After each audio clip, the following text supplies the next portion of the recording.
পরমা পরম পূজ্য পদ পরম পূজ্য পদ শ্রী শ্রী আচার্যদেব ও গুরুকুলের সকলের চরণে প্রণাম। উপস্থিত ইষ্টি পিপাসু দাদা ও মায়েরা, আমার রানান্তি জয় গুরু গ্রহণ করুন। তো আমরা প্রথমে আমি বলি, আমাদের এই যে প্রাকৃতিক পরিবেশটা খুব প্রতিকূলে, যার কারণে অনেক এই যারা কৃষিকাজ করতেছে অনেক ব্যাঘাত সৃষ্টি করতেছে, মন মানসিকতা ভালো না। আর বিশেষ করে আমাদের, যেহেতু তারাও ভালো না, আমরাও ভালো না, এবং আমাদের সেই যে মন্দিরে যে কাজ কাম, সেটা তো কিছু বেকাদের সৃষ্টি করতেছে। আমরা এই বছর দান কালেকশনে যাওয়ার, মানে যদিও আমরা মিটিং করেছি, কিন্তু বিবেকে বাধা দিচ্ছে যে কিভাবে ওই ধান কালেকশন করি, সম্ভব হচ্ছে না। তারপরও আমরা এই চেষ্টা করতেছি যে কৃষকের পাশে অন্তত সহানুভূতিটা প্রকাশ করার জন্য, ওনাদের সাথে একটু দেখাশোনা করার জন্য। তো ঠাকুরের কাছে প্রার্থনা করি যেন এই যাই হয়েছে তো হয়েছে, আগামী দিনগুলো যেন সুন্দরভাবে এই তাদের যে সারা বৎসরের ফসল কিছু হলে যেন তুলতে পারে, সেই প্রার্থনা করি। তো আজকের যে আলোচ্য বিষয়, আমার দাদা যেভাবে সুন্দরভাবে বলে গেছেন, তো এর চেয়ে বাড়িয়ে বলার আমার সেই অভিজ্ঞতাটুকু নেই। তারপরও যেহেতু দাদা কর্তৃক আদিষ্ট হয়েছি, দু চারটি কথা বলতেই হয়। তো আমার একটা ব্যক্তিগত মত, জানি না ভুল হলে ক্ষমা সুন্দর দৃষ্টিতে দেখবেন বা আমাকে বলে দিবেন। আমরা জানি যে অনেকেই বলে যে জন্ম এবং মৃত্যু দুইটা চিরন্তন সত্য, মানে জন্ম নিলে মৃত্যু হবে। তো অনেকেই বলে থাকি যে মৃত্যু তারিখ যেদিন জন্ম নিয়েছি সেদিনই মৃত্যু তারিখ লেখা হয়ে হয়ে গেছে।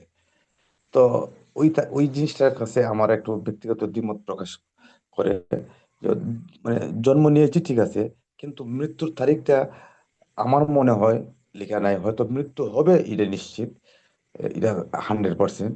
তবে তারিখটা আমার নিজের কাছে, কারণ হলো যদি সেটাই নাই হতো, আমি দেখছি ওই যে দাদা যে বলছেন থানকুনির গুণগান। তো থানকুনি পাতা খেলে আমি একটা বইয়ে পাইছি আয়ু বৃদ্ধি হয়।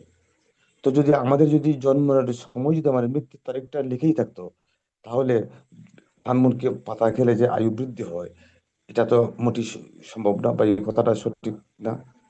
তো এতে প্রমাণিত হয় যে মৃত্যুর তারিখটা আমাদের নিজের হাত, নিজের কাছে।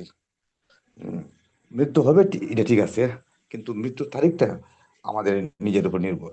তো সেই জন্য ভগবান পরম দয়ার পরম প্রেমময় শ্রী ঠাকুরচন্দ্র উনি বিভিন্নভাবে আমাদেরকে শিক্ষা দিয়েছেন, যাতে আমরা সঠিক পথে চলতে পারি, সঠিক কাজ করতে পারি, এবং যেন যতদিন বেঁচে থাকি সুন্দর সুষ্ঠুভাবে বেঁচে থাকতে পারি, এবং একটু বেশি দিনই বাঁচার উনি প্রয়াস দিয়েছেন।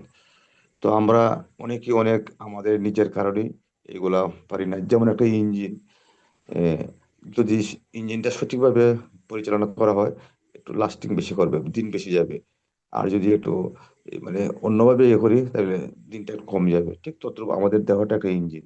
তো আমাদের দেহটা যদি সঠিকভাবে পরিচালনা করি, সময় মতো খাওয়া দাওয়া ঘুম যা কিছু আছে সবকিছু নিয়মিত, ঘুম থেকে ওঠা সবকিছু মিলিয়ে আমরা যদি সুন্দরভাবে চলতে পারি, তা আমার বিশ্বাস আমাদের দীর্ঘায়ু হবে এবং আমাদের জীবনটা সুন্দর হবে।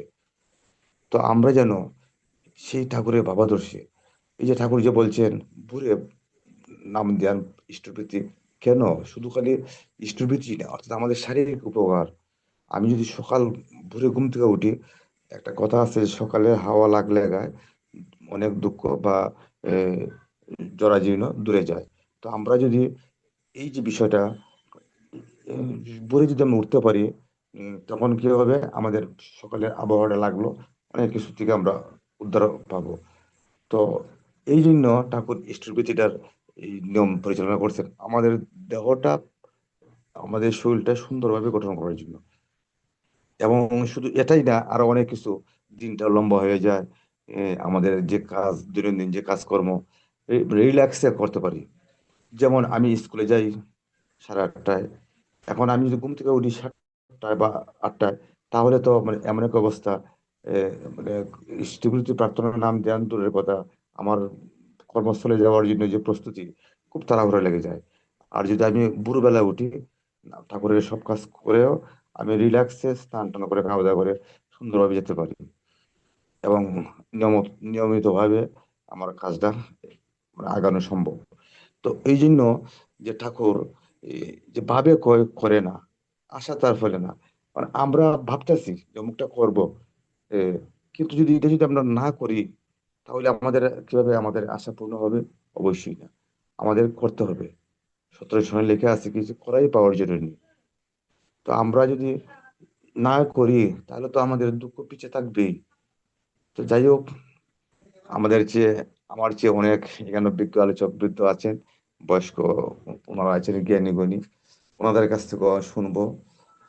আর ভগবান যেন সবার মঙ্গল করেন, সেই প্রার্থনা জানিয়ে আমার সংক্ষিপ্ত বক্তব্য এখানেই সমাপ্ত করলাম। জয় গুরু।